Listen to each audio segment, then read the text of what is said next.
So I'm just reading a review. Mrs. Lincoln thought the play was amazing. It was unfortunate that her husband got shot at the end of the play, but other than that, up to that point, she thought it was a fantastic play. So I don't believe in burying the lead, and the lead here is absolutely the President of the United States has proven the fact that he has no moral authority. He has lost this war. So to be clear to my friends in America, we lost this war. That'll be a wound to our pride, but the war is over and we lost. A shout out to Pakistan. Their leadership is what gave Trump the ability to more than taco this out. Their leadership gave him the ability to say, white flag, uh, I give up, I give up. Um, Imagine for a moment what it's going to be like at all the G7 and NATO summits moving forward. Imagine what that's going to be like. It is now in the interest of our allies to stand up to President Trump instead of acquiesce to him, instead of licking his boots from this point forward. It's in their interest to tell him where to go. To be clear, this started with Mark Carney at Davos in January. Mark Carney got up and gave a 17-minute speech. That's one for the ages. He very clearly, he's an economist, so, you know, he has a special place in my heart. He ran the Bank of England before he became Prime Minister of Canada. He's a smart guy. And he stood up at Davos and told the President of the United States where to go, very diplomatically, very eloquently, but make no mistake, everyone heard it and understood it. It's not until today that they really understand it. Because the world understood back then, but it took Trump to prove who Trump is to the rest of the world to make the world understand who Trump is. Uh, Look, there are some winners and losers in this. Pakistan is definitely a winner. The biggest winner, without a doubt, is Iran. They before the war, they didn't control the Strait of Hormuz. Now they do. The biggest losers, without a doubt, besides the US, the biggest losers are the countries of this region. There's nobody, and trust me, I've had no conversation with anybody that I know who lives here in the past 24 hours. Everything that's happened here hurts the leadership of this country, Qatar, Bahrain, Kuwait, and ultimately even Saudi. It does, because now Iran is emboldened and empowered. They've made it clear they are the ones driving the bus, not America. I made the title of this Expert, and I made that title because I have some grievances on this. A friend of mine, I'm just going to call her Susie. Keep it simple. I'll call her Susie. Susie posted a Heather Cox Richardson screed a couple days ago. Heather Cox Richardson, for those of you who don't read her, she writes between 1,000 to 3,000 words every day.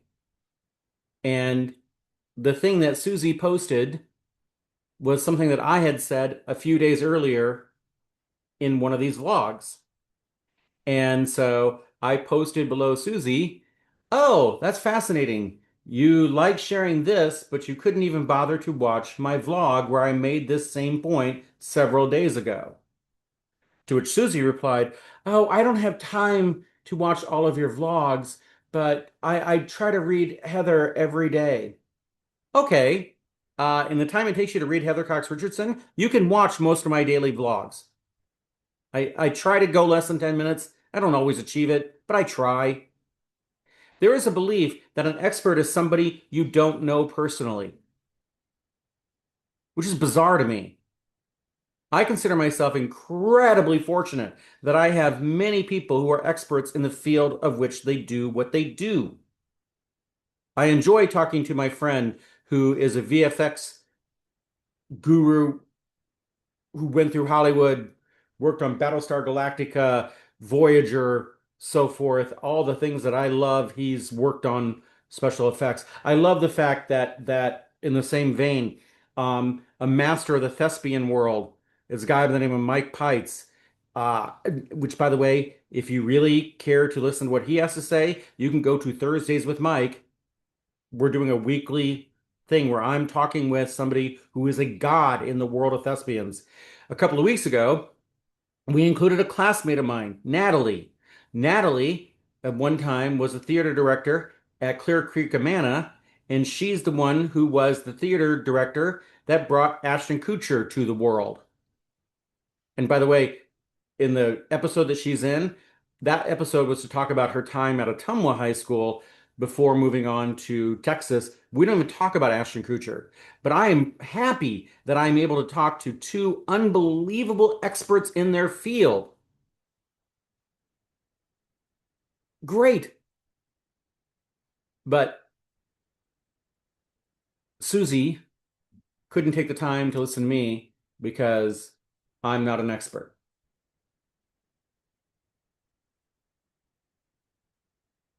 Yesterday, I had two conversations with people that I pretty much hung up on because they were giving me simply bullshit Trumpism back to me. And I'm like, I'm done. I am done, done, done. You don't take the time to watch my videos, but you feel the need to give me Trumpism back to me? Really? I've become great at being a troll to the right wing in America. I can spend 30 minutes trolling the right wing on Facebook before I even get up to pee. I've become an expert at that. And the topics that I don't talk about if I don't know anything about it.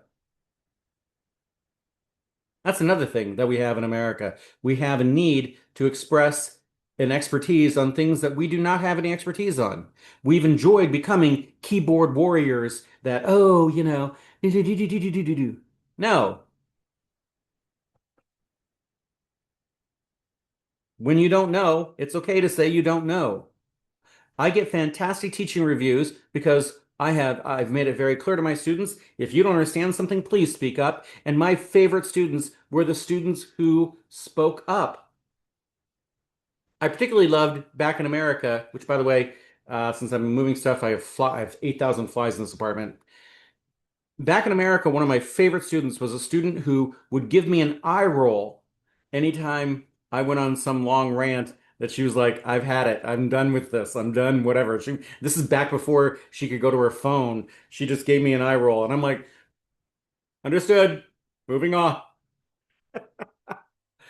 But students would often ask questions for which I had no answer. And that's okay. I can't be an expert on everything. But if I say something to you, it's factually correct,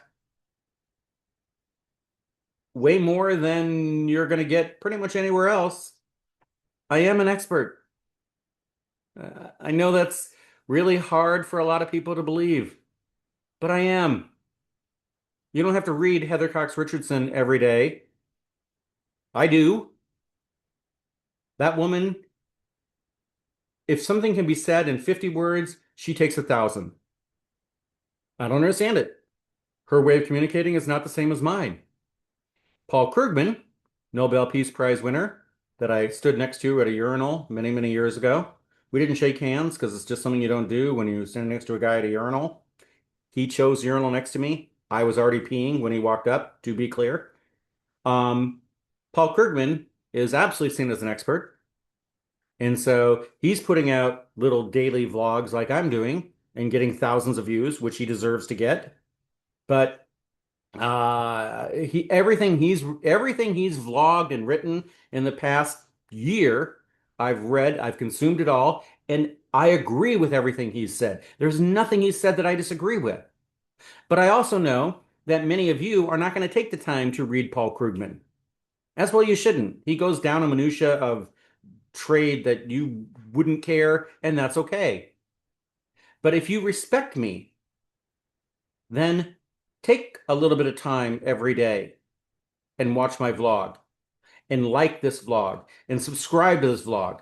I am not here for the likes and subscribes, but it is a way that it then goes in other people's feed. And then when you open YouTube and I have my daily thing and every day I have a topic, and if you see a topic you like, you can then click on it. I'm not asking you to watch every day. I don't really care.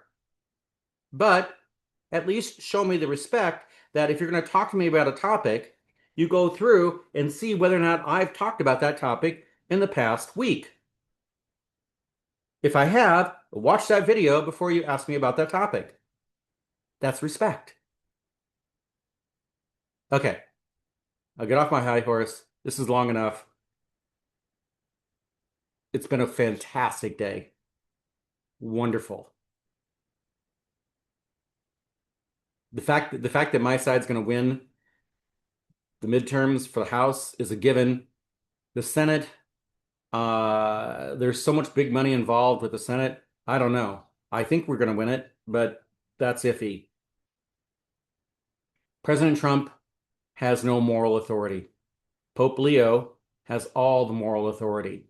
So in a battle between to keep this with the Holy Week that we're ending now, in a battle between Pope Leo and President Trump, we know who wins that battle. I enjoy the fact that just before coming on here, somebody saw a Pope Leo thing and she wrote below it that he should stay in his lane. What lane does the Pope live in? Where he what talks about how the downtrodden are treated, how the poor are treated, how their peace is necessary.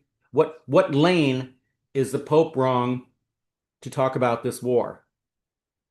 The Pope is right to talk about this war. The Pope is right to call for peace. The Pope is right to call out Donald Trump. Fortunately, there are still rules in the world. When this is all said and done, Pete Hegseth will not be allowed to leave the United States because he is absolutely guilty of war crimes. So if he lands on European soil, he is subject to being arrested and sent to the Hague to go in front of the International Tribunal. It's a given. And the line, I was just following orders, doesn't matter anymore. That went out the window in World War II. I wish you all well, and I'll talk to you tomorrow.